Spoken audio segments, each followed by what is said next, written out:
Mario, se on uusi maailma. Kaikki on erilaista. Taivaalla on vettä, Mario. Laatikoita kaikkialla. Yoshi-kolikoita. Luigi, on ollut putkimies jo 34 vuotta. Luuleksä, et meen johonkin sienivaltakuntaan, Luigi? Mä en.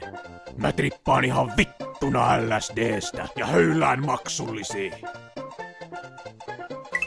Ilman kortsua. Mutta Mario, olemme olleet sienivaltakunnassa. Et oo, Luigi. Sulla on 7-tason aivosyöpä. En edes tiedä mitä se meinaa, mut se on vakavaa. Tää on kaikki sun päässäs. Osa sun psyykettäs. Ei oo sienivaltakuntaa. Mä oon putkimies. Sä oot elänyt täällä, mun tuloilla, jo vuosia, Luigi. Oot loinen, Luigi, mut oon elättänyt sua, koska oot mun veli.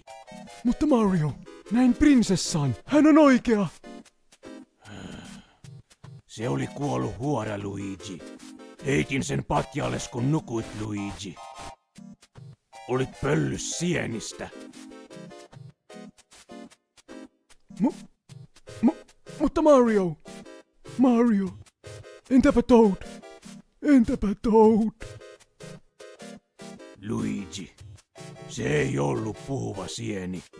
Se oli mun sleba, Luigi. Mun sleba.